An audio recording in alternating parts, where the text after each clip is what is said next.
Testing. Testing, testing. Hello, testing.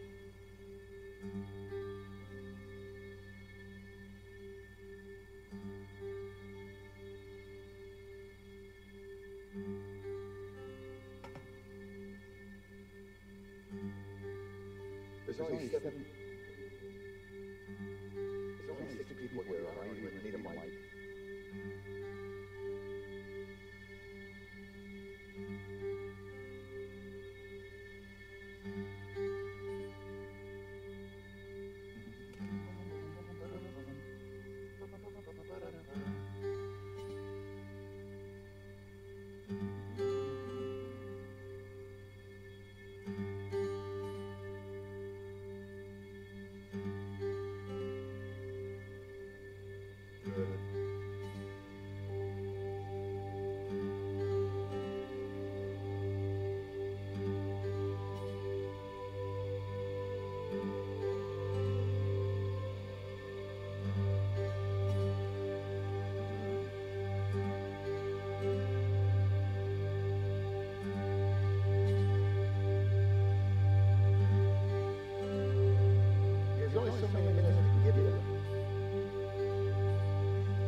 Aperture, curtain lights. This is it. We'll hit the heights. And oh, what heights we'll hit. On with the talk. This is it. All right, I've been saving the best talks until Michael came.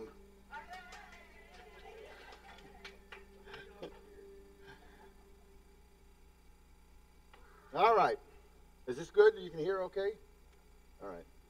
Mom, we waited till the Kavanaugh thing was over so you could, because I know you wouldn't have turned it off.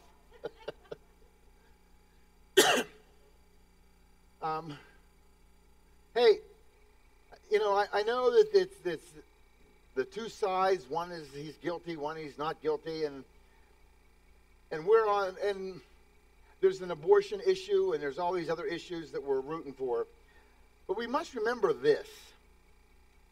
He went to this Georgetown prep. Is that what it was called? And it was a Jesuit school.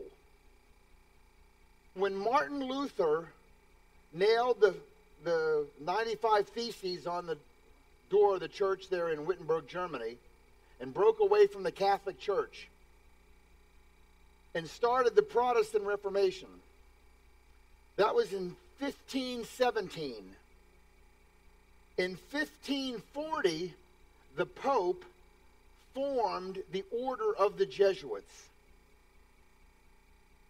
And their main and sole purpose was to be like the undercover CIA, secret police, answering only to the Pope to destroy the Protestant Reformation.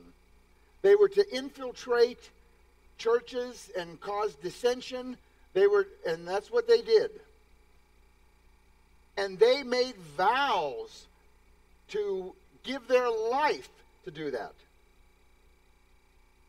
And there are Jesuit schools today where people are being indoctrinated in this concept. So, the Pope that we have now, not that we don't have it, but the Pope that's now is a Jesuit. And you just got to remember that the Jesuits, they have an agenda. And it's not a good one. So, I mean, the guy looks good, and he may be good, but it's still, he's had the Jesuit indoctrination. And we just got to keep that in mind. Okay? Am I allowed to say that? Okay, you can start streaming now. Now, I don't care. All right. Now, this topic, I started putting this show together 3 or 4 years ago. And every year, I don't know if you noticed, I keep saying, all right, and we're also going to do the parallels between Joshua and Revelation. And then I never do it because I'm constantly adding new parallels that I find. And it's never really completed. And it probably never will be completed. So we're going to give you what we got. And it'll just end abruptly. Okay? Okay. So, let's first start. Deuteronomy 1. Yes, the book of Joshua.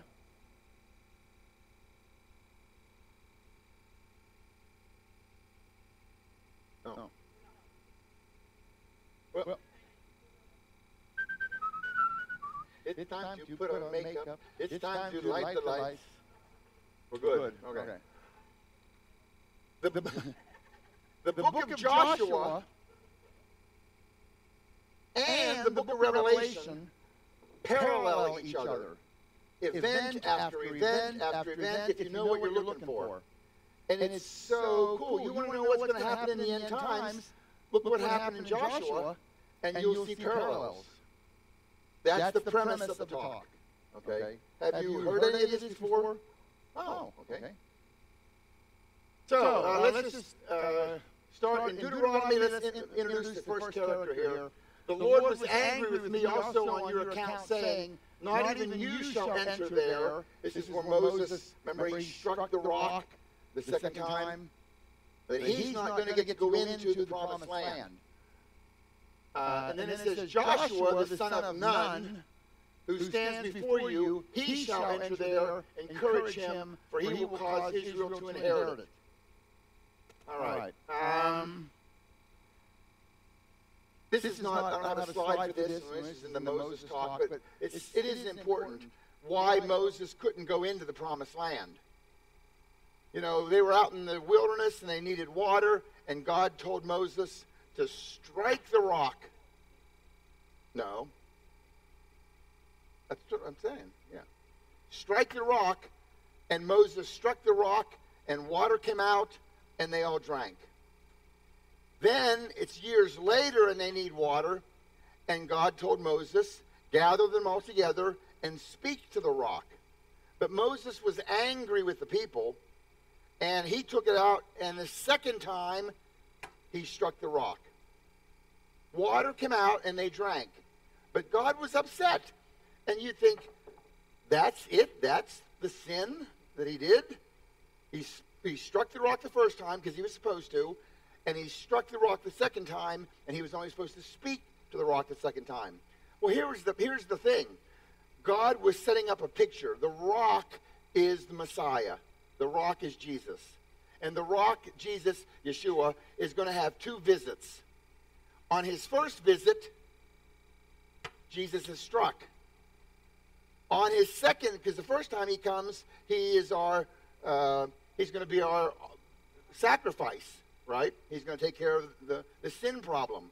When he comes back the second time, he's going to be King of Kings and Lords of Lords, and you don't strike the King of Kings and Lord of Lords. You speak to him. So that was the picture God was setting up, and Moses messed it up by striking the rock the second time. It's kind of cool that, I mean, there's a whole bunch of predestination thoughts that you can go through your mind. You know, God was setting it up, and how could he let Moses screw it up? But because Moses screwed it up, you know, did God know Moses was going to screw it up and not get to go into the, you know, it's too much for my head to consider. But that was the reason, okay? And anyway, Joshua, the son of Nun, is the one who's going to take over for him. So we have a new leader up here, Joshua. And in Matthew, we were told, and you, Bethlehem, land of Judah, are by no means least among the leaders of Judah, for out of you shall come forth a ruler who will shepherd my people Israel. So we're going to know who that's going to be. This ruler is Yeshua. This ruler prophesied is Yeshua. You hear the same name? Joshua is Yeshua. Okay.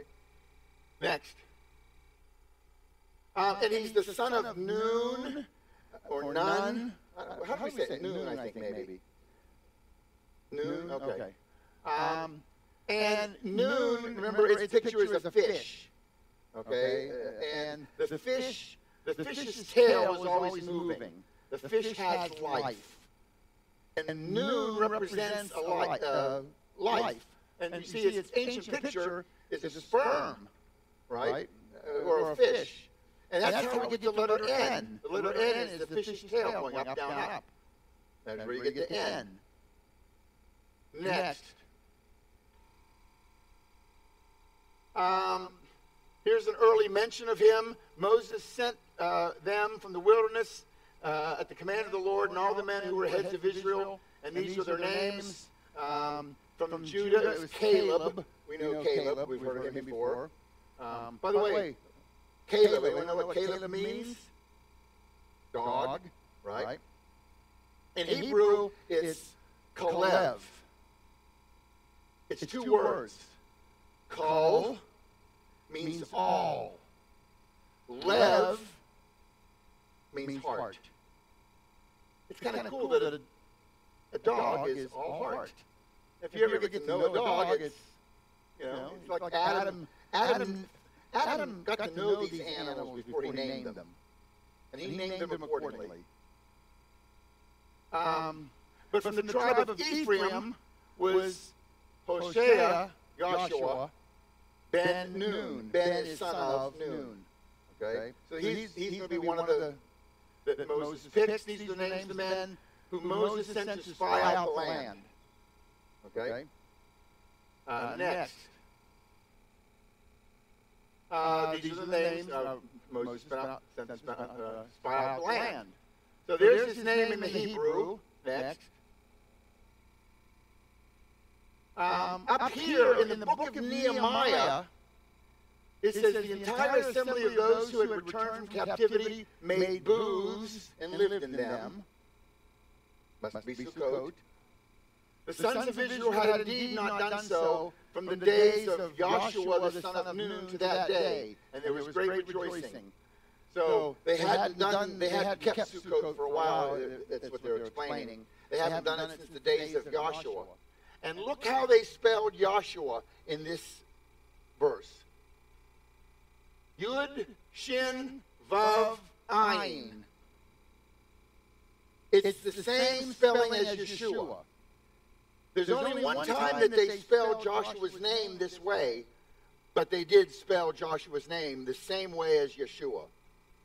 So, just so you know, these are parallels, right? We're looking for parallels between Joshua and Revelation. Next. So normally you'll see Joshua spelled this way, Yehoshua.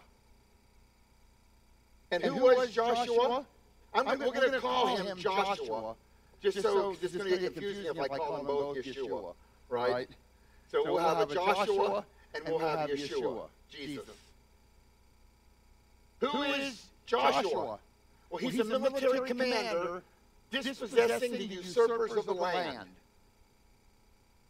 Who is Yeshua? He's a military commander who dispossessing the usurpers of the earth. In the book of Revelation. Yes? So there's our first parallel, maybe. Remember, the names are the same. That's parallel. Next. And the word Yehoshua, which contracts down to Joshua, is the word Yasha is the word for saves, and you put Yahweh in front, and you smush them together, and it's Yahweh saves. That's what Joshua means. Okay? Next.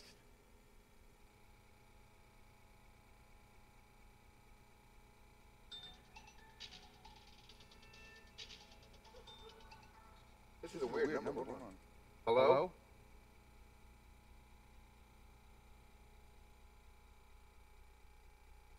Stacy from Dealer Processing wants to know if I want to renew my whatever.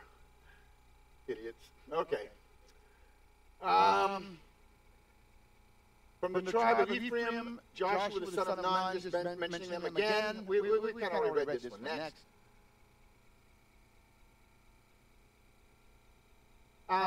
Joshua's from Ephraim, and Ephraim, look at this word Ephraim. You see there's an aleph in the front, then you have a pei, resh, yud. You see those three middle letters? In Hebrew, pei, resh, yud. Pei is the P sound, but can also be an F sound, can it? P and F. And then there's an R, and then there's a yud. So that pei, resh, yud, that's the word for fruit in Hebrew. We get the word fruit because it's pei, which is F also, R, I, and we stick a U and a T on it, but it's the same core letters in Hebrew, P-R-I or F-R-I, fruit. You hear where it comes from, okay? So Ephraim, anytime you hear Ephraim, Ephrata, think fruit or fruitfulness.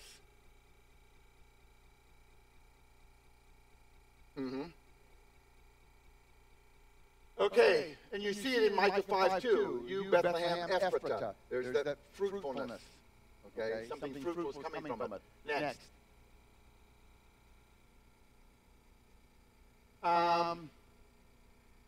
She will bear a son, and you shall call his name Jesus, for he will save his people from their sins. I don't like the English in this because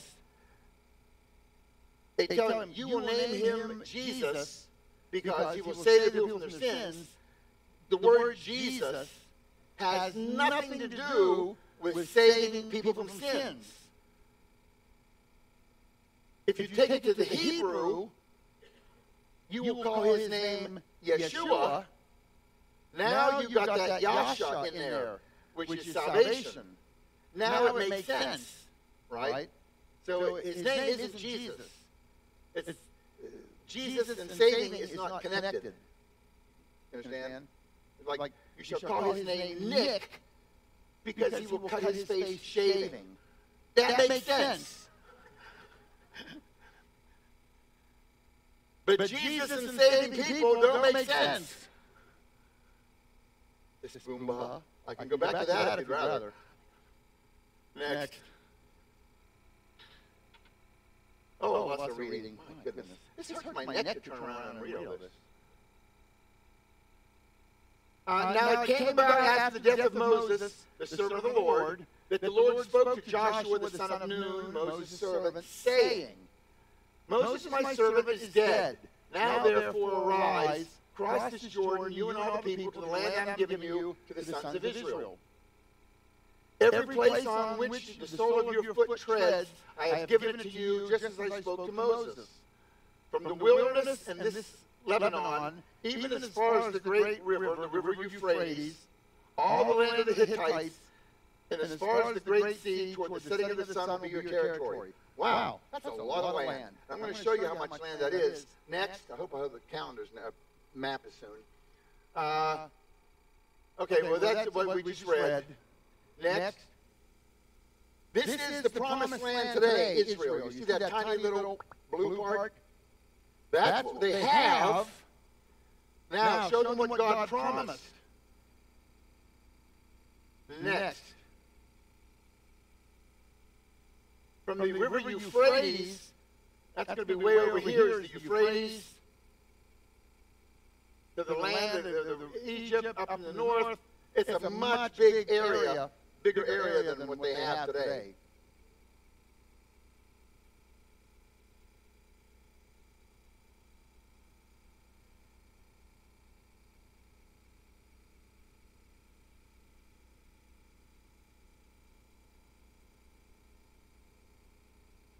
Yeah.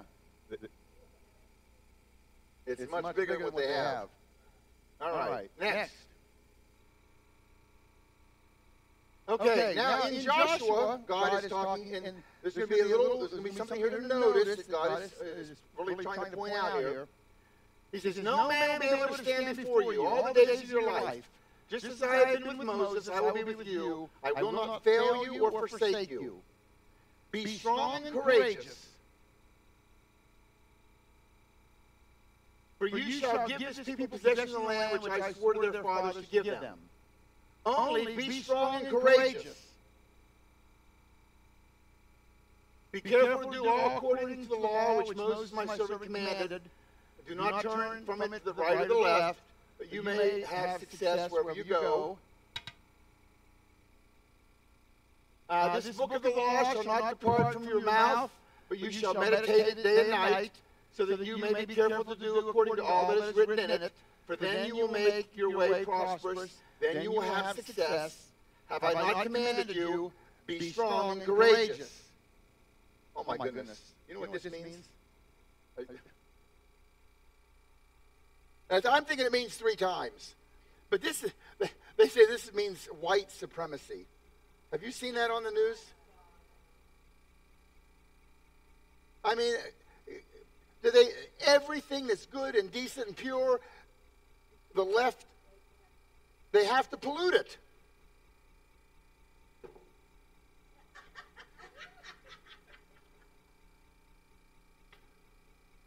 Do not tremble or be dismayed, for the Lord your God is with you wherever you go. So 3 times he's telling them,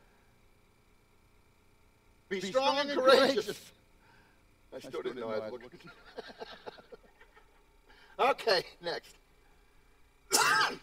Then Joshua commanded the officers of the people, saying, pass through the midst of the camp and command the people, saying, Prepare provisions for yourselves, for within 3 days you are to cross this Jordan to go in and possess the land which the Lord your God is giving to you to possess it. All right? Next. And now, to the Reubenites and to the Gadites and to the half-tribe of Manasseh, Joshua said, remember the word which Moses his servant commanded you, saying, the Lord your God gives you rest and will give you this land. So he's picked out 3 tribes here. The Reubenites, the Gadites, and half-tribe of Manasseh. You know what those 3 have in common? Excellent. Yes. Yes. Here's the promised land. This stick is the Jordan River. They are all camped over here. They're going to cross over into Israel. But these 3 tribes were on this side, and that's their possession. So they were already on this. They're not going to be crossing over. Got it? They're already on their side. Next.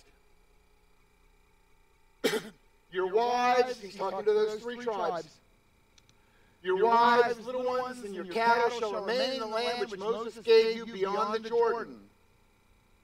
But you shall cross before your brothers in battle array, all your valiant warriors, and shall help them. So all the other tribes have to cross the Jordan and take the promised land. Well, you guys have to come help. Yeah, you got to come fight with us. Your families and cattle and kids and wives can stay, but you got to come with us until the Lord gives your brothers rest, as he gives you. And they also possess the land which the Lord God is giving them. Then you shall return to your own land and possess that which Moses, the servant of the Lord, gave you beyond the Jordan toward the sunrise. You see what's happening here? All right, next. They answered Joshua and said, all that you have commanded we will do, and wherever you send us we will go. And just as we obeyed Moses in all things, so we will obey you. Only may the Lord your God be with you as he was with Moses. Anyone who rebels against your command and does not obey your words and all that you command him shall be put to death. Only be strong and courageous. So he's really stressing that. Okay, next. Oh my goodness, more. Okay, chapter 2. Then Joshua, by the way, this talk has a slow start, but it builds and it gets good at the end. It gets, yes, stay with me. After about 1/4 of the way in, it really takes off. Like an hour from now, people are going to, are we at a 4th yet?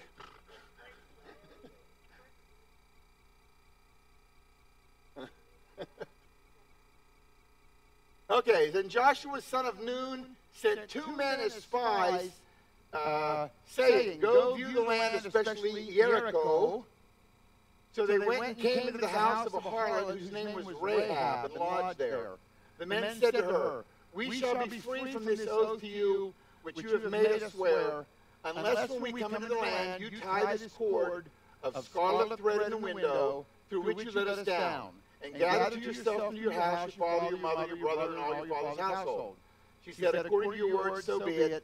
And she sent them away, they departed, and she tied a scarlet cord. Remember, they went in to spy. She hid them, the harlot hid them under the flax, and they made a deal with her. You hang a scarlet cord. When we attack this city, anybody who's in your apartment will be saved. Okay, so we have a scarlet cord playing here. Next.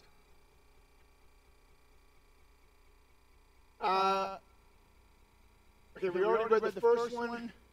Joshua, go to the harlot's house and bring the woman. So he's letting them know to save that woman, right? But the point is that Joshua sends in 2 unnamed spies. Next. And in Revelation 11:3, we have, and I will grant authority to my 2 witnesses, and they will prophesy for 1,260 days, clothed in sackcloth. We have Jesus, Yeshua, sending in two spies or two witnesses. You see the parallel? Okay, there's one of them. And they're in there for 1,260 days, which is 3.5 years, or it's 42 months, which is Revelation 11, or it's, Daniel calls it time, times, and half the time. That's 3.5 years. A time is a year. Or it's half of the 70th Shabuah in Revelation. Okay.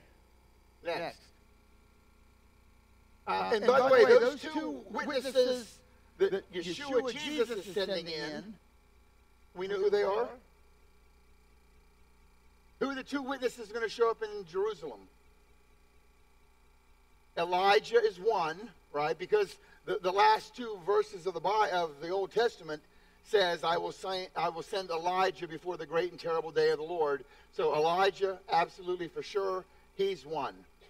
And then there's always this debate about the second one. A lot of people say it's Enoch because it's appointed everyone wants to die, and Elijah never died, and Enoch never died, and Elijah's a Jew, and Enoch's a Gentile, and he's going to send one of each. I don't know why he would be sending a Gentile, first of all. He's not. So I don't think it's going to be Enoch. And just because it says you're appointed once to die, Lazarus died twice. And Moses was at the Transfiguration with Elijah. Here's how you know for sure that it's Moses. I'm going to promise you it's, ready? Because when Moses was up there at the burning bush, and God speaks first and says, take your shoes off, you're on holy ground. I've heard your plea, and we're going to help you. And Moses says, this is the first thing out of Moses' mouth.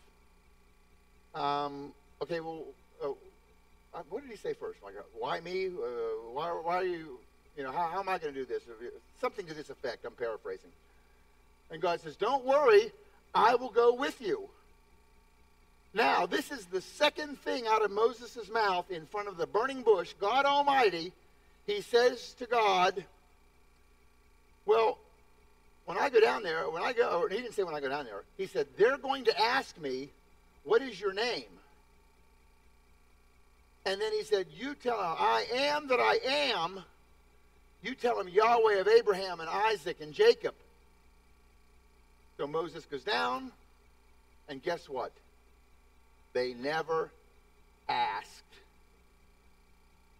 You can read the whole Torah. They never asked him what was his name. And I don't think that God's going to let that line just be a throwaway line. If it's the second thing you're saying to God Almighty, it's got to be prophetic. And when he's a witness in Jerusalem, they're going to ask, you're Moses? What is his name? Is Will here? Oh. Don't listen to her, listen to me. But I think that's the strongest evidence I've heard. Opinionated. Okay. And this talks about here, look, also, he's talking about those two witnesses. They're the two olive trees who stand before the Lord, the two lampstands. Anyone tries to harm them, fire comes out of their mouth and devours. They have the power to shut up the sky so rain will not fall during their days of prophesying. Well, that's Elijah's big trick, right? Stopping the rain. And they have the power over the waters to turn them into blood and to strike the earth with every plague. Well, that's Moses' big trick. So it's pointing to Elijah and Moses. Next. Okay, the men said to her, we will be free from this oath which you have made us swear, unless when we come back you tie this cord of scarlet. Those are two big important words I want you to note in this verse. Thread the window through which you let us down, and gather yourself, your father, mother, brother, and household. Shani is the word for scarlet. All right. Next. She said, according to your word, so be it. So she sent them away, and they departed, and she tied a scarlet cord in the window. The word for cord in Hebrew is tikva. And it's a tav, kuf, vav, hey, tikva. Good.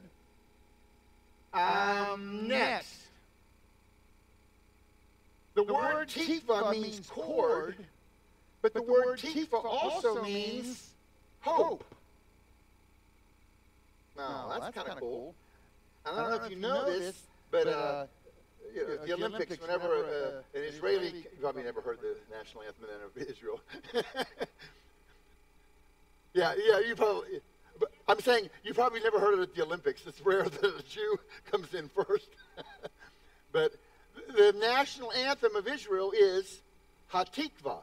Ha in front of a word is the hope. Okay? Okay, next. And here it is. It's very small. You can't read it there. Maybe we'll get a bigger picture. Next. Hatikva. There it is. All right. We'll see this in a minute here on the next one. Or two later. Go ahead. Next. Here it is. As long as in the heart within a Jewish soul still yearns, and onward toward the ends of the east, and the eye still gazes toward Zion. Okay? That's the first verse. All right, next. Okay, so it was a scarlet cord. So where does a scarlet, how's that going to tie in? Okay? Because scarlet cords run the whole way through the Bible. I remember when Tamar, remember Judah and Tamar, and she's pregnant with twins, and the first twin comes out, and they tie a red thing around it, and that kid's name was Zerah. And then that kid pulls his arm back in, and then Perez comes out, right? The second twin. And then Zerah comes out after that. Okay. You know, there's something very prophetic in that picture. You know what that... you're going to get goosebumps on this one. You'll love it. Here's my target. I'm going to make sure she gets something. Now, when Zerah represents the Jews, Israel. Zerah comes out. They are given the covenant of circumcision. They get the red cord around their... But what do the Jews do when the Messiah shows up? They pull back. The second son's name is Perez. You know what Perez means in Hebrew? It means to burst forth. And so whenever the Jews pulled back, the Gentiles, that's Perez, boom, they come bursting forth. And we then carried the whole Messianic or the Christianity or Yeshua, good news, gospel. And eventually, Zerah does get born. So the Jews will come around eventually. But that's a prophetic picture of those two boys, those twins being born. How one came out, pulled back, the other one burst forth. And the other one was ultimately born. So I'm not going to read all that, but that's the story there of that. Next. Here's the whole kind of the Messiah's lineage, right? And Messiah's lineage, you notice, it's not squeaky clean. Not at all. You have Lot, who sleeps with his daughter, because she tricks him and gets him drunk, right? Sleeps with both daughters. And the first daughter has a son, and she names him Moab. And Moab What's Abba? Father. And you put a Mo in front of it. Moab means from father. That's what she named her kid, from daddy. That's what Moab means. So there's some incense on this side. And then you have Judah and Tamar, where that whole, she dresses like a prostitute and tricks him. And they have Zerach and Perez.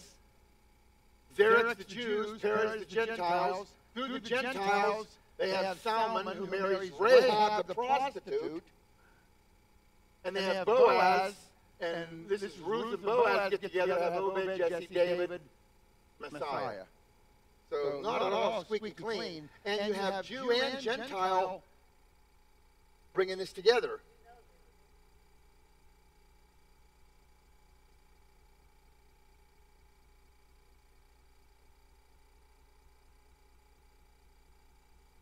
I've heard that, yes. Yeah. Salmon might be one of the two spies that were sent in. Yeah. But I haven't found anything to prove it. But it's... Okay, next. And then when you have the red heifer in the future, there's a special... Okay. For the third temple, it was for purification of anything. You need a red heifer. But you had the priest would take cedar wood, hyssop, and scarlet material, and cast them in the midst of the red heifer. And then you would take the ashes from this red heifer burning, and you'd mix it with water, and then you sprinkle this onto something, and it would purify it. It's totally a spiritual purification, right? But God requires it. And all of these things, hyssop is what they used to dip this. They took a sponge and put it on hyssop, and they put it in vinegar and put it up to Jesus. Okay, and he's on a cross, and it's a cross made out of cedar. Thinking it would be.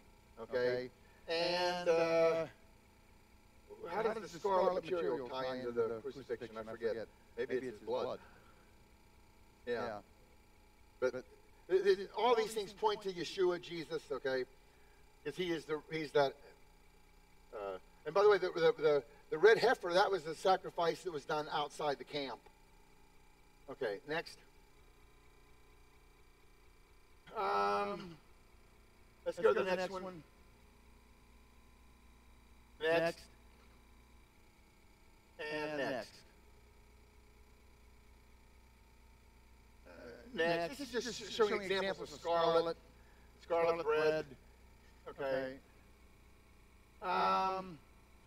Here, Joshua 4:4. It says, Joshua called the 12 men whom he had appointed from the sons of Israel, one man from each tribe. So you have Joshua picking 12 men. And in Mark 3:16, it says, and he appointed 12. Simon, who's Peter, James, okay, Andrew, Philip, Bartholomew, Matthew, Thomas, James, Thaddeus, Simon, and Judas, who betrayed him. So each of them picked 12. You see, you're seeing parallels, Joshua and Yeshua. Next. Okay, Joshua 4. Thus the sons of Israel did as Joshua commanded, and took up 12 stones from the middle of the Jordan, just as the Lord spoke to Joshua, according to the number of tribes of the sons of Israel, and they carried them over with them to the lodging place and put them down there. Then Joshua set up 12 stones in the middle of the Jordan. Remember, when they were about to enter the promised land, what happened? The Jordan stopped flowing.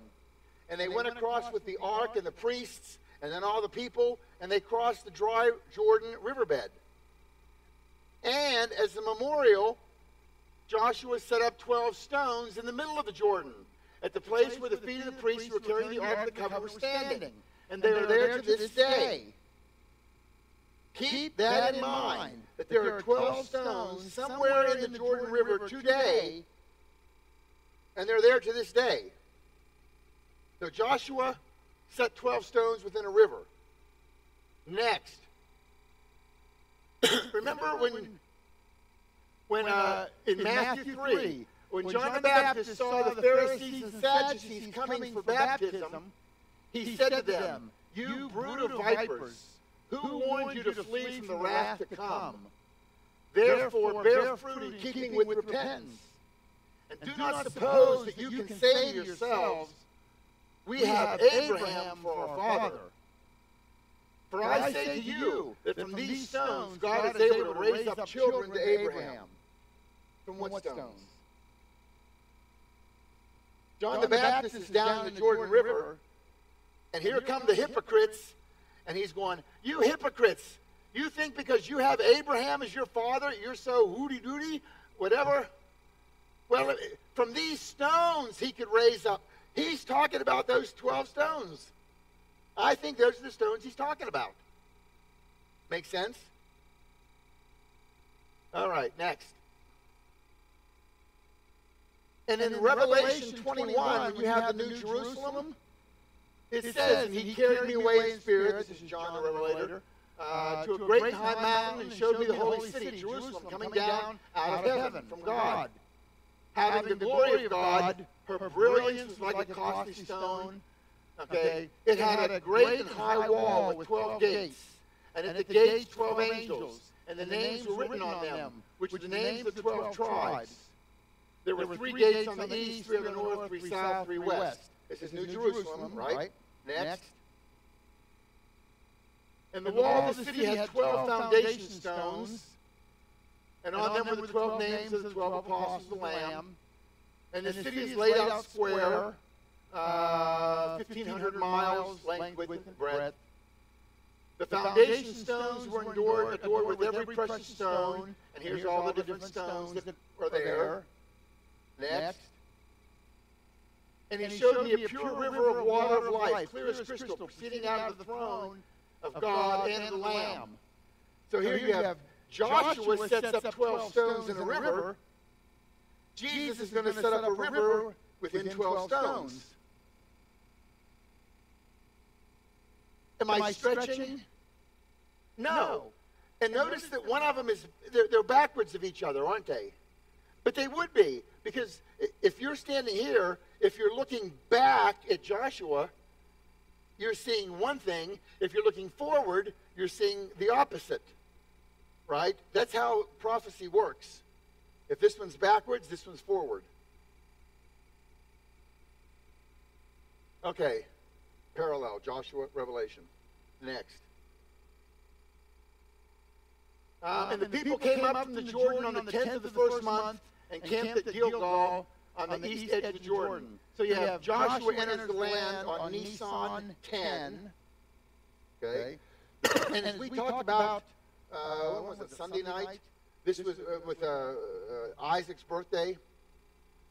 This was the day Isaac was born. This was the day that the Jews were circumcised. This was the day you brought the Passover lamb into the house.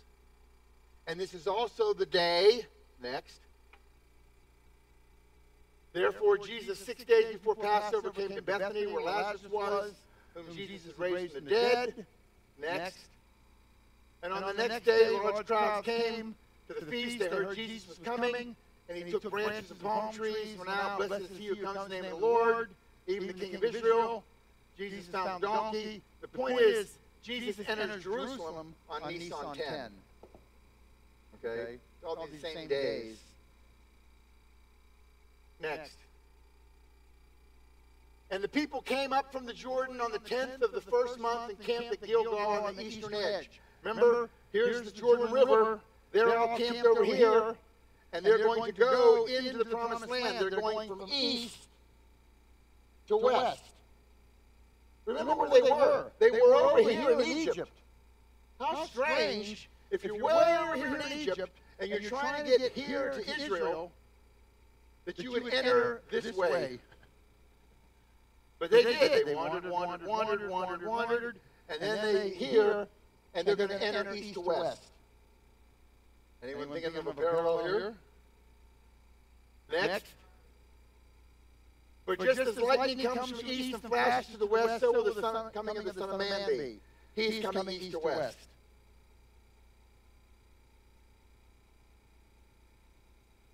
Next. Oh, lots of writing. Okay.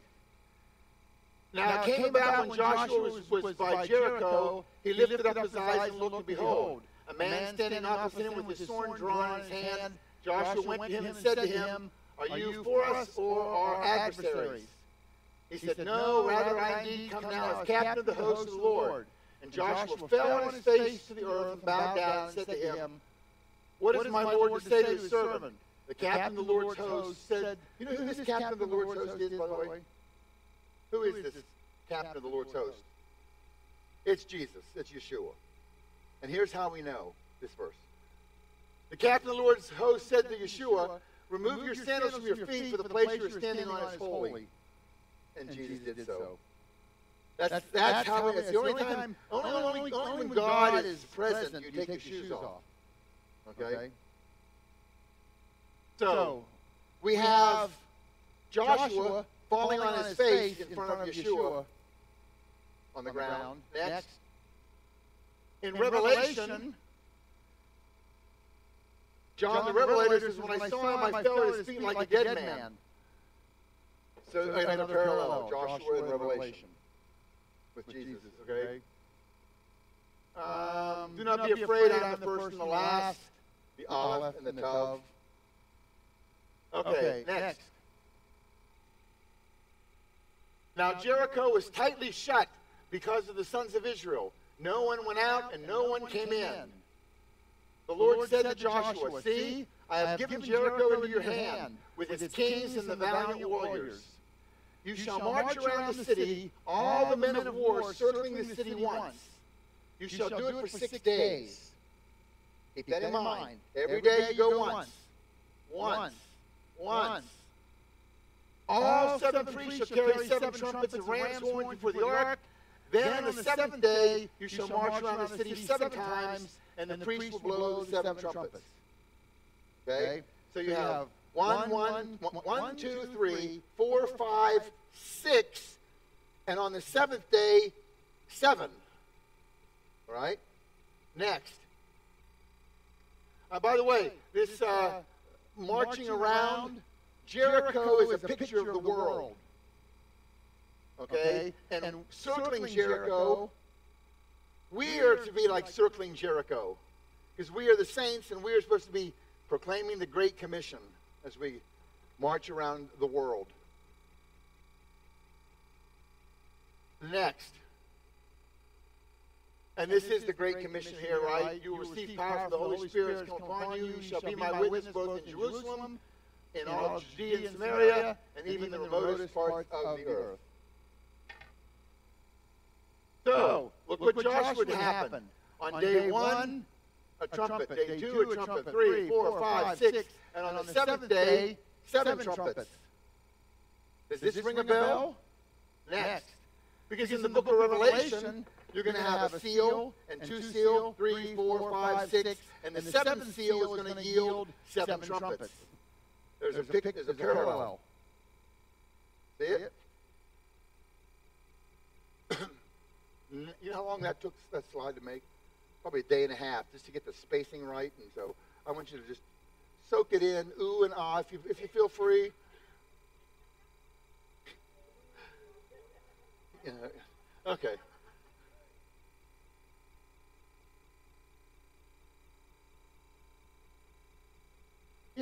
Yeah, that's what I was going for. Next.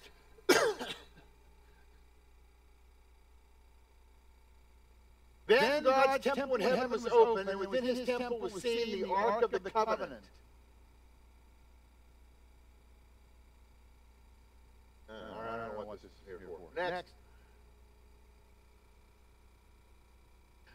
Don't laugh at me. Or you're laughing with me. Okay. That's all right. Revelation 5. It says, "I saw in the right hand of him who sat on the throne a scroll written inside and on the back, sealed up with 7 seals. And I saw a strong angel proclaiming in a loud voice, 'Who is worthy to open the book and to break its seals?'" Okay, you know what this document he's holding is? This is the marriage ketubah between man and Jesus. Okay? Now, what is a ketubah? What is this is the document the Jews have to write, a contract, a marriage contract. And when I first learned about ketubahs years ago, I was wondering, okay, well, they have these ketubah things. I wonder if Jews still even do them. Oh, my goodness, yes, yes. I asked my friend years ago, I said, do you still do a ketubah? Well, yes. Some of those, like, you idiot, you can't get married without one. You know, it's still a thing. Yeah, they hang them, frame them. Yep. Next, I'm going to give you a little hint or a little lesson on ketubah. We did this years ago in my Revelation talk, but it's always worth hearing again because it's cool. The ketubah has 5 parts to it. The first part gives the combined family history, family tree. The second part gives the bride's family and her history. The third part gives the groom's family tree and history. The fourth part is how the bride and groom met. And the fifth part is the responsibilities of the groom and the bride and their families. Got it? Now, there is a hugely famous ketubah in the Bible. Next, please. Take that back. It's the next slide. But I want to show you this first. Then, once all that is agreed, those 5 parts are agreed, you have to get 7 people to sign the ketubah to make it official. The groom signs and the groom's father. The bride signs and the bride's father. You have to have a rabbi or a scribe, and you have to have 2 witnesses. So 7 signatures have to be on the ketubah. Okay, now, next. Well, you know the Torah is the first 5 books of the Bible, right? We say Genesis, Exodus, Leviticus, Numbers, Deuteronomy. The Jews say Bereshit, Shemot, Vayikra, Bamidbar, Devarim. Bereshit means in the beginning. Remember, the Jews name the first 5 books by what is the first unique word in that book. Bereshit means in beginning. Shemot means, well, if you open up the second book of the Bible, it says these are the names of, these are the names. Shem is the word for name. It's a feminine word, so you put oat on the end for plural. Shemot. Okay? These are the names. It's funny. I had a Jewish friend, and I asked him, well, look what it says in Exodus 12. And they look at me like, what? I went, Exodus. Haven't you seen the movie Exodus? Yeah, we did, but what does that have to do with anything? You know? It's Shemot. They don't know the word Exodus. That's odd, isn't it? So I've connected a lot better with them now that I name their books according to their names, because we can get by things faster. Leviticus, Vayikra, is and the Lord called. The Lord called out. That's what Vayikra means. But Midbar is the word for wilderness. You put a ba in front of it, it's in the wilderness. Bamidbar. And Devarim, the word Debar means word. And if you put I am on the end, Devarim, it's these are his words. These are the words that, okay? So those are the 5 books. We say Genesis, Exodus, Leviticus, Numbers, Deuteronomy. It's just 5 words. Okay, next. Oh, here they are. That's the meanings of all 5. And it's funny whenever, if a Jew were here and I said to a Jew, hey, Bereshit, Shemot, Vayikra, Bamidbar, Devarim. You know what they would hear? Next. In the beginning, these are the names the Lord called out in the wilderness, and these are his words. So he's got a message hidden in the first word of every, you know. Okay, next. Now, you know what Genesis is? Genesis is the combined family history. We get introduced to God, and then we have Adam, we have man and God, right? It's the history of how it all got started. And what is Shemot? Shemot is the bride's history. We learned all about the Jews, and they're in Egypt, and they're right, and they're enslaved, and it's a bad life, and okay. And then you come to Leviticus, and you get all these laws of the priests, and you're getting the Levitical picture. You're getting the groom. Yeshua is our high priest. You're getting his family history on that side, Leviticus. And then they get together and they wander in the wilderness, and they meet, and they're together for 40 years, and that's how they meet in Bamidbar.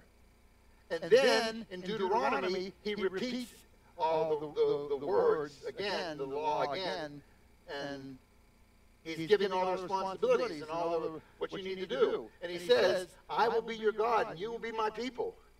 You know, and choose life, and do this, and don't do that. And if you, right, he's given all the responsibilities.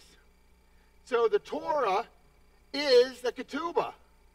It's the ketubah between God and man. To the Jews, they don't know. No.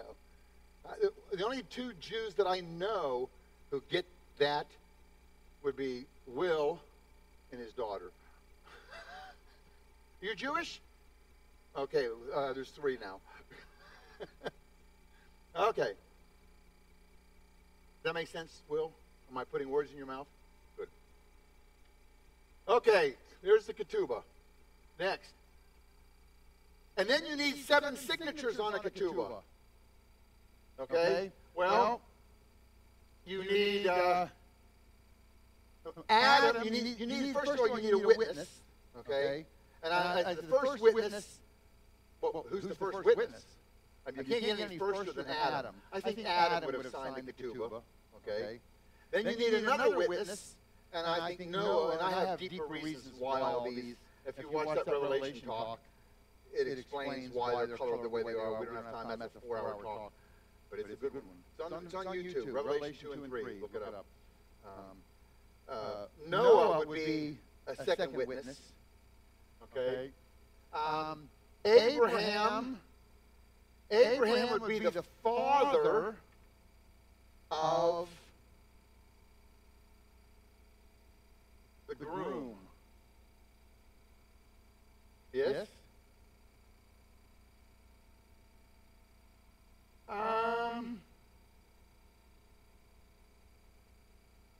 Jacob is the bride.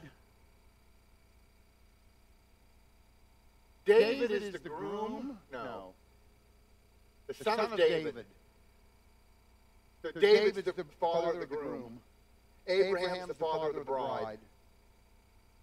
Moses is the rabbi, the scribe. Jesus is the groom. Right? So there are your 7 signatures. You have 2 witnesses, you have a scribe, you have the bride, Jacob. Yeah. Okay. Next. And so it says, I saw in his right hand, who sat on the throne, a scroll written on it. Look at that. This scroll that he's holding in his hand is written on the inside and on the back, and it's signed with 7 seals.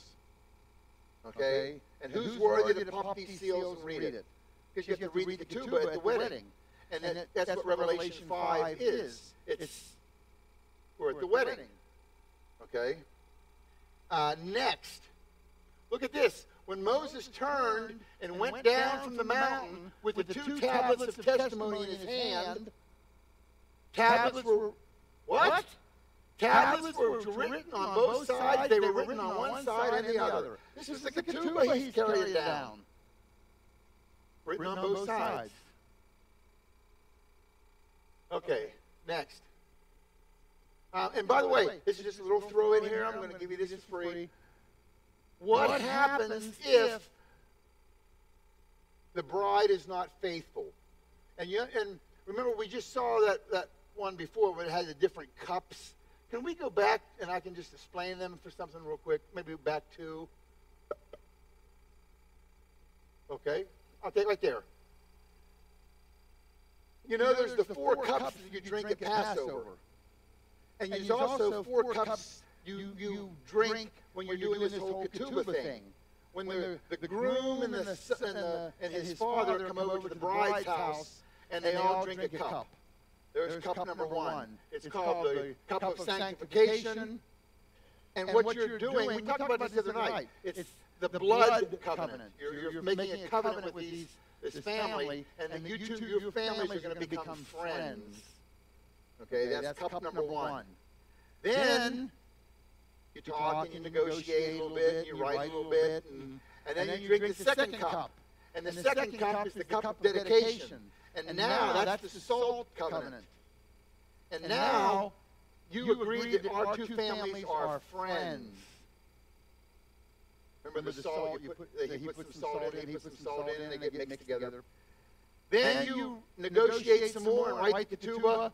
And then you drink the third cup, and this is the cup of betrothal, I think. Inheritance. Okay. I think it's also called betrothal, too. Now you are heirs to one another. Even if you're not married, you are officially married, but you're not, you didn't have the ceremony. You don't drink the 4th cup until you actually get to the wedding, which may be months or a year away. The groom goes off and prepares a place. That sounds familiar, doesn't it? I go and prepare a place for you. And then he comes back and swoops her up and carries her off. And then they drink the 4th cup at the actual wedding. But once they drink the 3rd cup, they're married. And if she is unfaithful while he's off preparing a place, what happens? Now we jump ahead and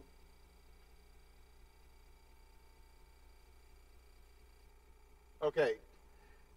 If while he's off preparing a place, she cheats on him,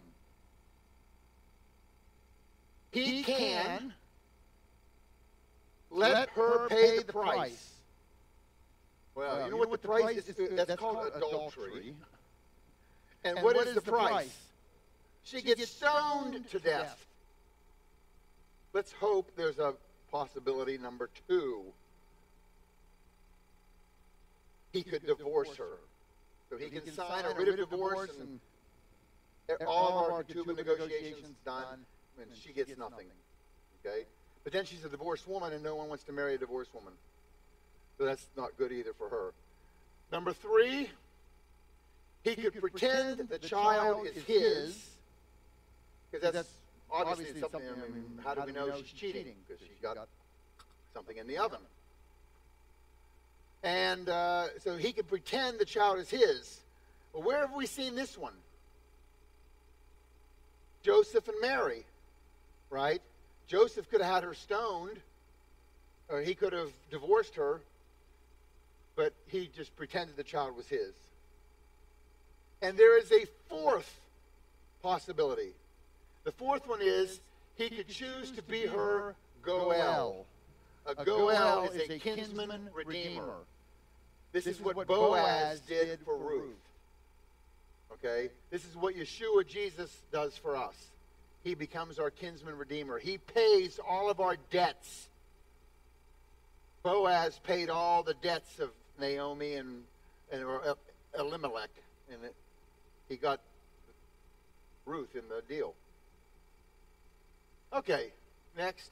We've kind of digressed a bit from this, but from the topic. But I think it's all important, fun stuff, isn't it? They sang a new song. You were worthy to break the seals. You were slain, purchased for God with your blood. Okay, let's go to the next one. Okay, back to Joshua. Oh, this is nice. This is what God's telling Joshua is going to happen. It hasn't happened yet. It's going to happen. It shall be that when they make a long blast with the ram's horn, ba-ba, and you hear the sound of the trumpet, the people shall shout with a great shout. The wall of the city will fall down flat, and the people will go up every man straight ahead. Okay, so there's a bunch of things happening, right? Now, next. Joshua the son of Nun called the priests and said to them, take up the ark of the covenant. Let the 7 priests carry the 7 trumpets of ram's horn before the ark of the Lord. In Revelation we have, I saw 7 angels who stand before God, and 7 trumpets were given to them. 7 trumpets, 7 trumpets. And 7 angels had 7 trumpets prepared themselves to sound them. So we got a parallel there. Next. Are we next? Is that it? Okay. Joshua commanded the people, saying, you shall not shout, nor let your voice be heard, nor let a word proceed out of your mouth until the day I tell you shout. Then you will shout. At the 7th time, when the priest blew the trumpet, Joshua said to the people, shout, for the Lord has given you the city. So there's going to be a period in Joshua's time where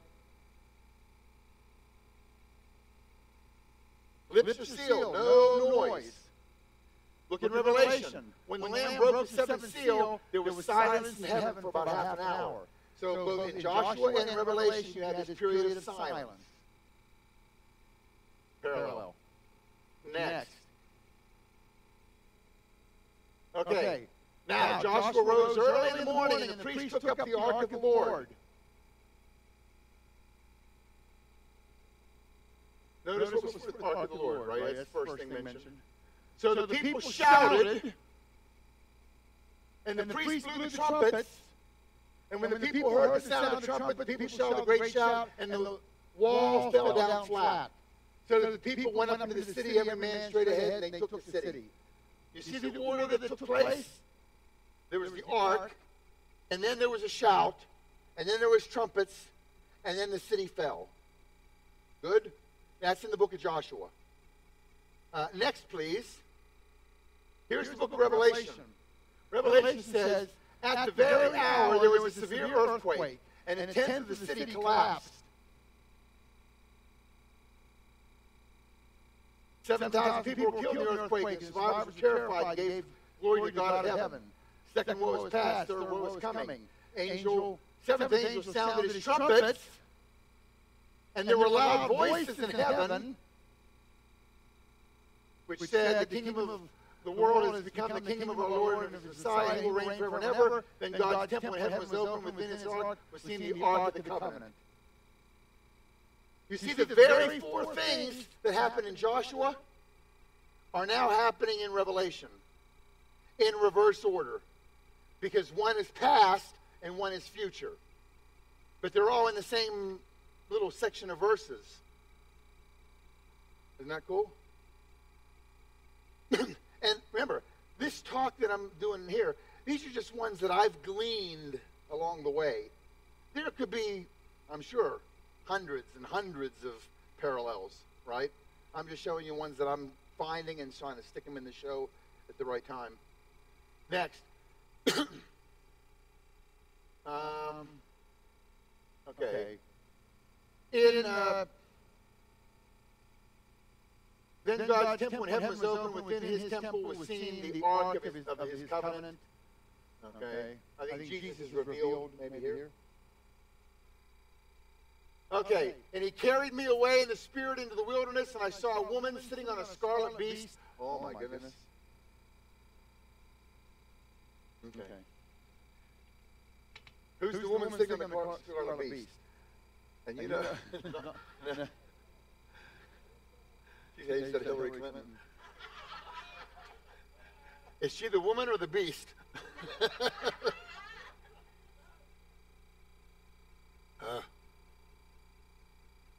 He carried me away in the spirit of the wilderness, and I saw a woman sitting on a scarlet beast full of blasphemous names, having 7 heads and 10 horns.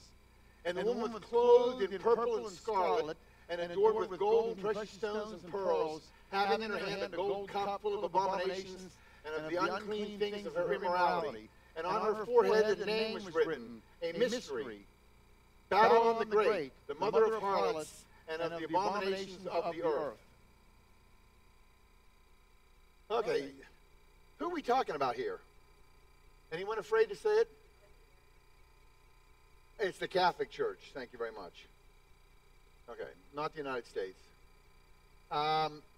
And here's how we know. Well, look what it talks about. That whoever this is, it sits on 7 hills, or okay, and Rome is the city of 7 hills. It says that she's adorned with scarlet and purple. You ever notice what there's the priests and the cardinals. Some of them are in purple, and the cardinals are in scarlet. Those are the 2 colors. And they're adorned with gold and precious stones and pearls, having a cup, okay, full of the abominations of the unclean things. And was it talk about the blood of the saints, or is that later on? It must talk about that.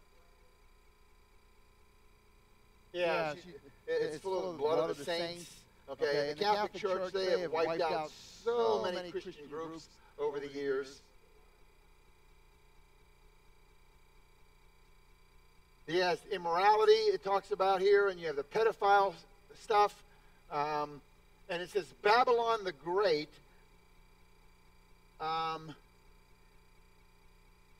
It's, Babylon was maybe, how do I want to say all this? I did a talk on Antichrist once, and there's all these Antichrist characters in the Bible. One of the first ones, he's not the first one, but one of the early Antichrist characters was Nimrod in Babel. Okay, Babel became Babylon, right? So that's the seat of Antichrist, bad, evil. This one says, on her forehead was a name written, a mystery.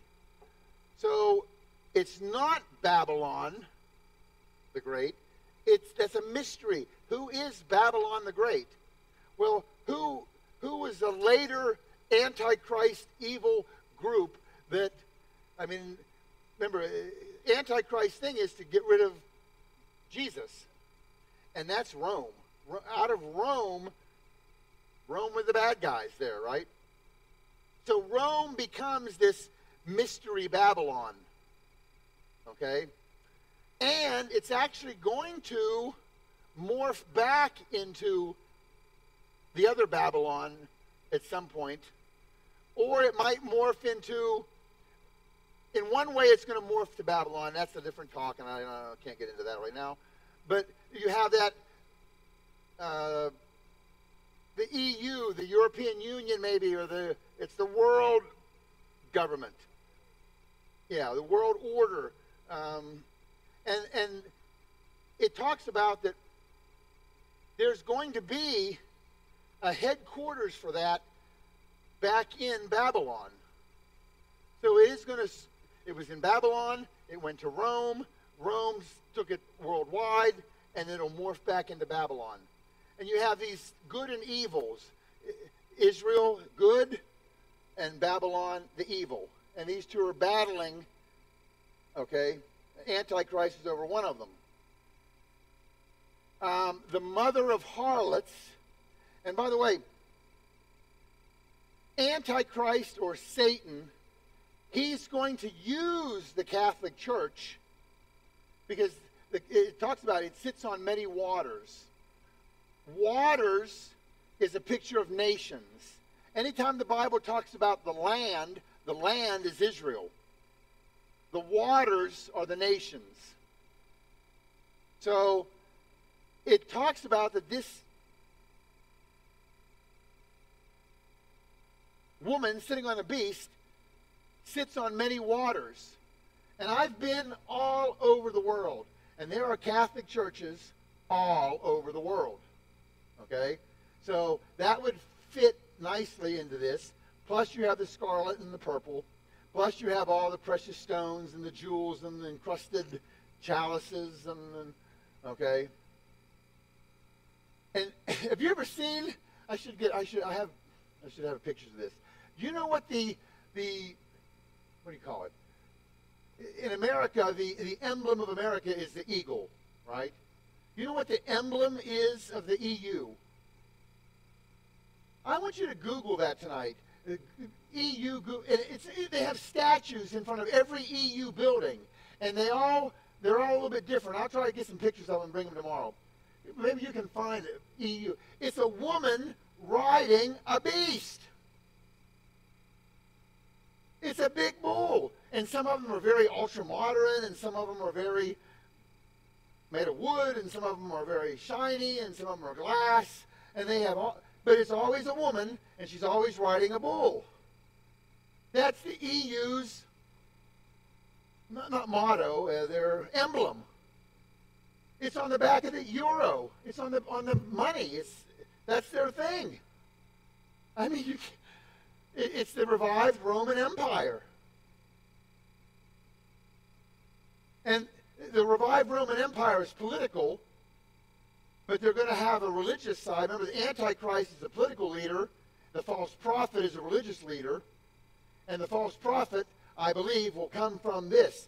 Well, the Antichrist is going to use this woman on the beast. He's going to use her, like in a bad way. You use her for your benefit, and then at some point, throw her away. Because he's going to rise in power, and she's going to be, the Pope or whoever's the head of this Catholic Church at the time, is going to be saying, oh, hey, listen, I'm a religious leader. I'm the Pope. Listen to me. That man there, he's God. And once he gets that blessing, well, now he don't need you anymore, and he will discard her. Okay? And she is the mother of all harlots. She'll just sleep with anybody, including Satan, who is the Antichrist. You see how it all fits? Or is it all conspiracy theory? I call for an FBI investigation. Next. Okay. Okay. So the men of Israel took some of their provisions and did not ask for the counsel of the Lord. And Joshua made peace with them and made a covenant with them to let them live, and the leaders of the congregation swore an oath to them. Okay, what's happened here is when they actually entered the promised land, there was one didn't they disguise themselves as like, oh, we've come a long way, please make peace with us. Well, they were the locals, and once they made the deal, Israel didn't squelch on the deal and said, okay, yes. All right. Now, the other neighbors who didn't make a deal were upset with these people who made the deal with Israel. And Israel, God bless them, they kept the deal with even though it was made under trickery. Okay? I don't know why Isaiah 9:6 is in there, but go to the next one.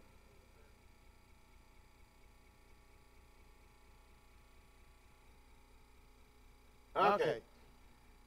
Now it came about that when Adonai-Zedek, king of Jerusalem, heard that Joshua had captured Ai and had utterly destroyed it, just as he done to Jericho and its king, so had he done to Ai and its king, that the inhabitants of Gibeon had made peace with Israel and were within their land. Gibeon, the people of Gibeon are the ones who made this peace with Israel, okay, and pretended like they were from far away and we want to make peace. That he greatly feared because Gibeon was a great city, like one of the royal cities, and because it was greater than Ai, and all its men were mighty. By the way, this guy here, Adonai-Zedek. Adonai-Zedek. Adonai means Lord, right? And Zedek is righteousness. You hear, that's one of God's names.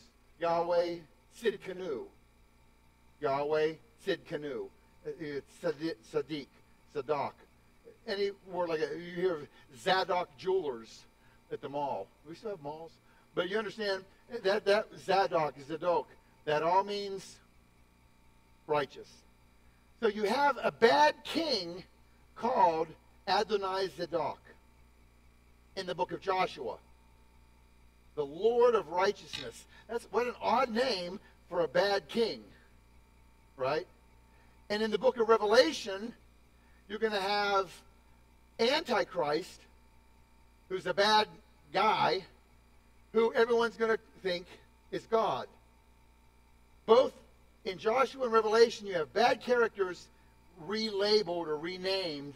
Okay, here you got a bad guy named Adonai Zadok. The Lord of righteousness sounds like a good guy, but he's an evil king, right? Okay, next. Therefore, Adonai Zadok. Oh, this is a little bit complicated here, but you have Adonai Zadok, the king of Jerusalem. He sent word to this guy, king of Hebron, the king of Jarmuth, the king of Lachish, and the king of Eglon. So you have one king sending word to four kings. I don't want you to get all confused with the names and go, I don't understand it. Just the point, right? There's one king writes to four kings, and he says, come up to me and help me, and let us attack Gibeon. Gibeon's that group who made peace with Israel. For it has made peace with Joshua and with the sons of Israel. So the five kings, which is Adonai, Zadok, and the other four, gathered together and went up, and they all, with their armies, and they camped by Gibeon and fought against it. So in Joshua, you have, if you make peace with Israel, you're going to face consequences. Right? That's the point of all this. Next. Now, this is back in, what, 1970? I can't even read that. 1979, maybe? Remember this? Egypt and Israel signed formal treaty ending a state of war after 30 years. Sadat and Begin praised Jimmy Carter's role. Okay? So you have Anwar Sadat, the president of Egypt, is making peace with Gibeon, with Begin, right? Next. And there, look at that. They're just, and next. And here, then he was there at the big thing in Cairo where they're marching through and all the troops are marching by. Next. Oh, and then this is the actual picture. Yes. Gunmen come up to the stand where he was seated and shot him. Next. Sadat assassinated at an army parade. Men amid ranks fire into stands. Vice President affirms all treaties. Next. Israel stunned and anxious. Few Arab nations mourning. Few Arab nations are mourning that Sadat was killed. That's interesting, huh? Because if you make friends with Israel, just like Gibeon did, you got all the enemies coming against you. Next. And the Lord said to Joshua, how are we doing on time? Do you want to finish this up tomorrow? Are we... What? Huh? We good? He says we're only halfway. I told you, huh? Oh, wait, it's not true. There's a lot of blank ones. We're good? Okay. The Lord said to Joshua, do not fear, for I have given them into your hands. No one of them shall stand before you. Okay? Because they're all coming to attack Israel for making friends with Gibeon. Or they're going to attack Gibeon, right? As they fled from before Israel, while they were at the descent at Beth Horon, the Lord threw large stones from heaven on them, as far as this place, and they died. And there were more who died from the hailstones than those whom the sons of Israel killed with the sword. So those 5 kings who are attacking Gibeon are going to be pelted from heaven with hailstones. Or they were. That will hurt. All right? Next. And in Revelation chapter 16 it says, and huge hailstones, about 100 pounds each, came down from heaven upon men, and men blasphemed God because of the plague of the hail, because this plague was extremely severe. So in Joshua you have hailstones coming down and killing. In Revelation you have hailstones coming down and killing. See the parallels. And why are they sending the hailstones? What was the reason? In Revelation? Blasphemy. They were blaspheming God, right? Yes! Next slide, please. Leviticus says, bring the one who is cursed outside the camp, and let all who heard him lay their hands on his head, then let all the congregation stone him. That's the punishment for blasphemy. You blaspheme, you get stoned. In the book of Revelation, those left behind are going to be shaking their fists at God and blaspheming him, and he's going to throw 100-pound hailstones on them. Isn't that funny? God is so funny. You know, I'm putting together a talk. I'm putting together a talk on, maybe we'll do it. I didn't get it done for this year. Maybe it'll be next year when I do it. The humor of God. And I'm going to put this one in there because it's just very funny. You know my favorite one so far? I'm going to tell you my favorite one. Hold on, I got to think of my favorite one. There was a part in there, you know, Moses was married to Zipporah, right? But later he married a Cushite woman. You know where Cush is? Cush is below Egypt, Sudan, Ethiopia. They're black people.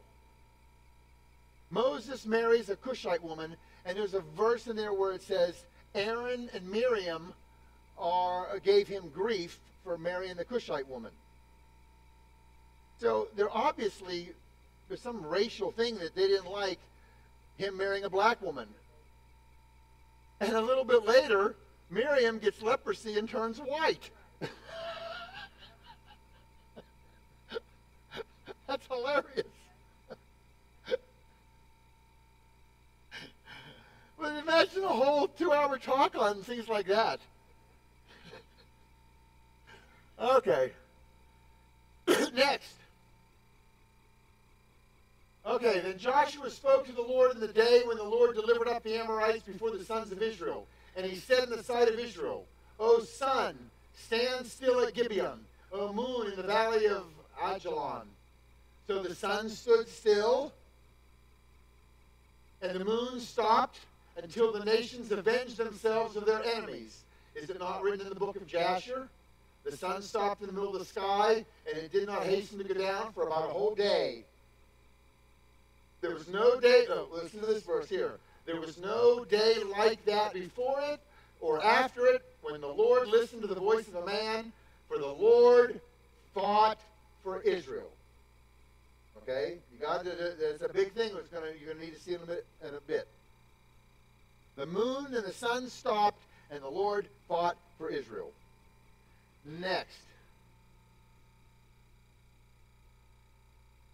It says here in Zechariah, this is a future event. I will gather all the nations against Jerusalem to battle. And the city shall be taken, the houses are rifled, the women ravished, and half the city shall go forth into captivity, and the residue of the people shall not be cut off from the city. Okay, this is going to take place from the abomination of desolation. That's when the Antichrist goes into the temple and declares himself God, until the end of the Great Tribulation. That's the kind of stuff that's going to be happening. Next. And this is Jesus letting you know what this is going to be like when you see the abomination of desolation, which Daniel spoke of. Flee to the mountains. Who's on the housetop? Okay, pregnant. Woe to those who are pregnant and nursing. Pray it's not on the Sabbath or in the winter. Next. There will be great tribulation. If someone says, behold, there is a Christ, don't believe them. There will be false Christs, false prophets. Great signs and wonders. Next. I don't think we need this one. Next. Here, I will gather all nations against Jerusalem, the city where we just read that one. Then shall the Lord go forth and fight against those nations as when he fought in the day of battle. So when all the world is coming against Jerusalem, he's going to fight as he fought in the day of battle. Well, when was that?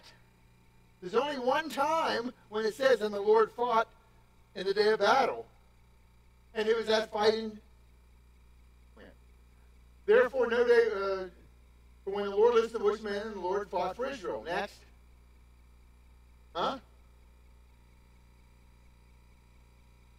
Therefore, hear the word of the Lord, O scoffers, because you have said, we have made a covenant with death, and Sheol made a pact. Therefore, he says, behold, I'm laying. No, that's not it. Next. Oh, so we made the point?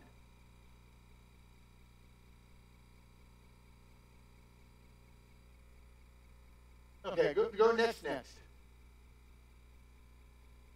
Yes.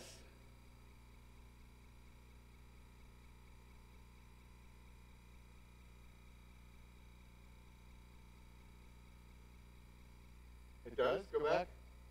Here? Oh, but this is back in Joshua. Yeah.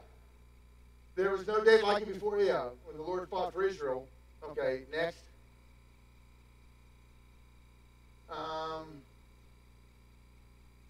Go to the next. Is that it? No. Next. Wait. Here.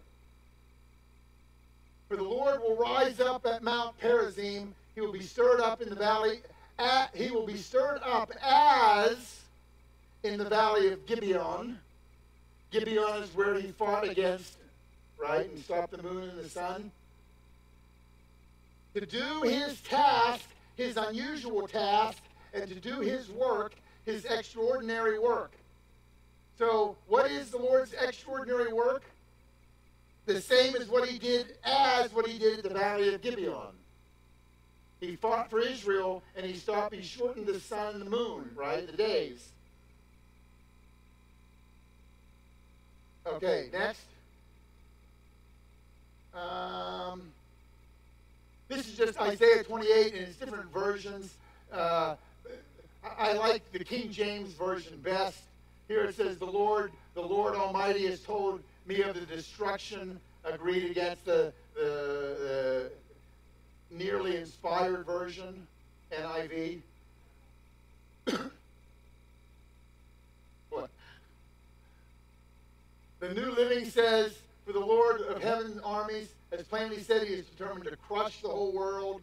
Here it says, I have heard from the Lord of hosts of decisive destruction. But the King James is the closest to correct. I have heard from the Lord of God of hosts a consumption, even determined upon the whole world. What is the consumption? Next. A consumption is a kala, which is a complete end. So he's going to wipe them out, right? Upon the whole world. Next. This is Daniel says also a consumption, a kala. Next.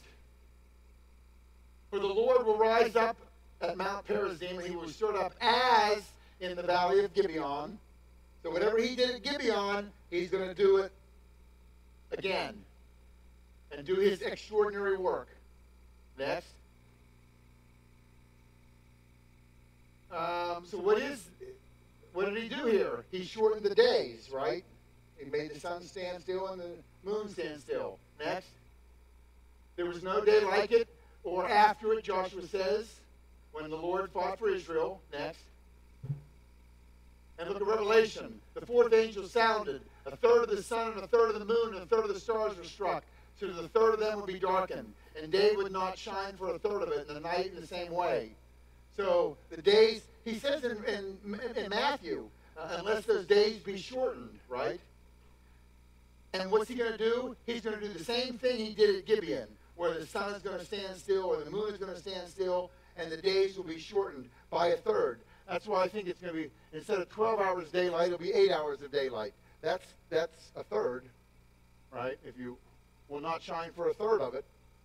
So the days will be shortened, and the nights will be shortened, and that's the same thing that happened at Gibeon. How's he going to do it?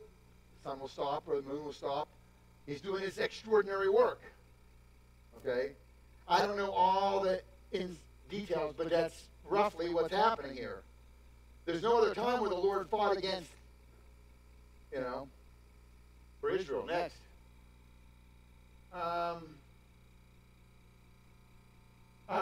Then it will be that he who flies the report of disaster will fall into a pit, and he who climbs out of the pit will be caught in a snare. I mean, it don't matter what happens to you. You get out of one and you're in the other. You jump out of the frying pan, you're in the fire. There's no escaping his doom, his kala, his utter destruction. Okay, next.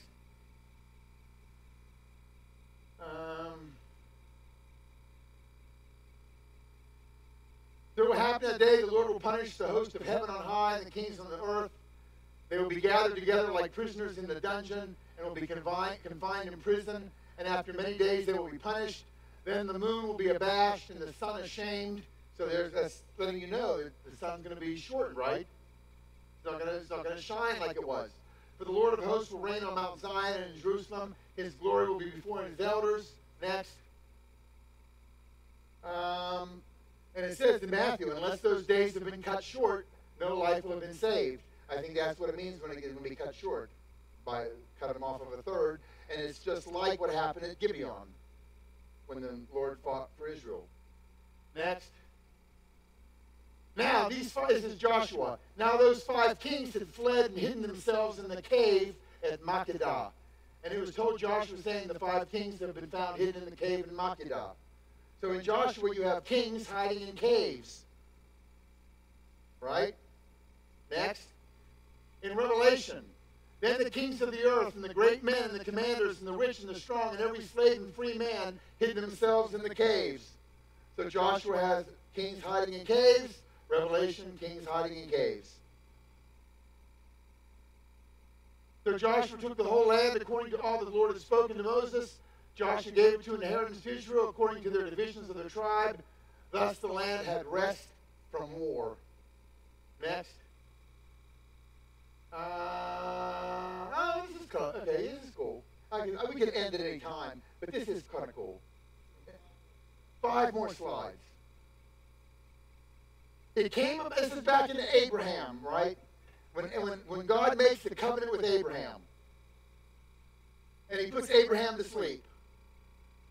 And it came about when the sun had set, it was very dark, behold, there appeared a smoking oven and a flaming torch which passed between the pieces. And when they separated some pieces there. On that day, the Lord made a covenant with Abram and said, to your descendants I have given this land, from the river of Egypt as far as the great river Euphrates. Notice, it says, the Kenite, the Kenizzite, the Canaanite, the Hittite, the Perizzite, the Rephaim, the Amorite, the Canaanite, the Girgazite, and the Jebusite. 10 groups are going to be wiped out. Okay, next. When the Lord so he says that I'm going to give you this land, Abram, and all those 10 groups that are there are all going to be wiped out. Yes? You know, in Deuteronomy, it says, when the Lord your God brings you into the land, now he's talking to Moses here.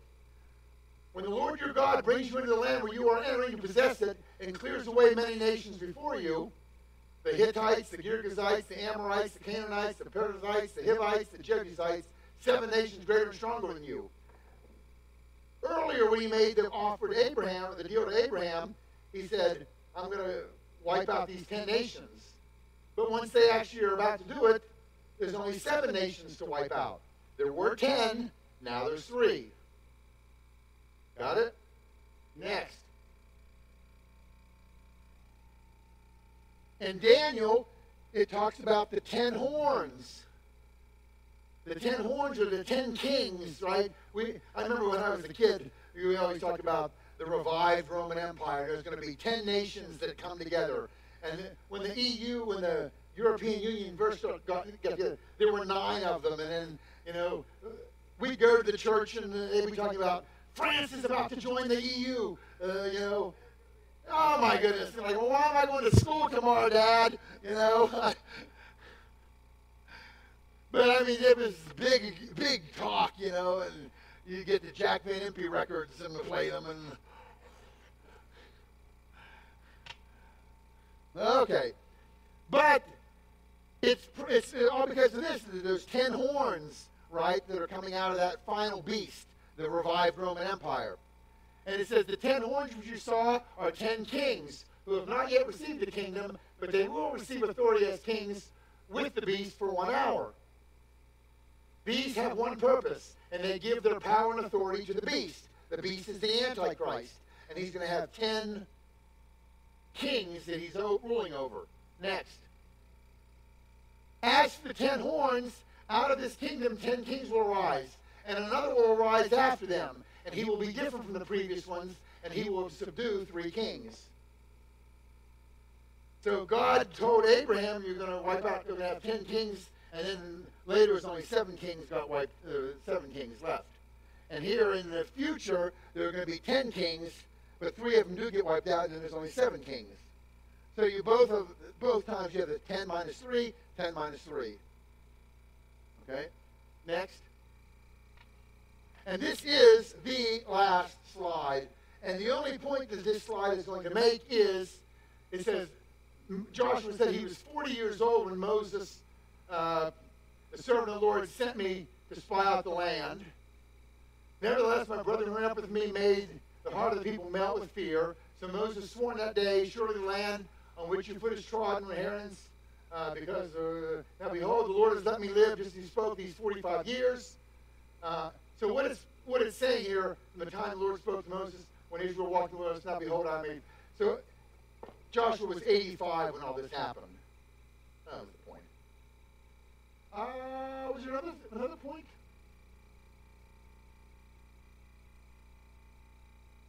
There was a 40 years, yes, because he was 45, or he was 40, and now he's 85. Okay, I don't know what the point is. He's 85. Drive safely.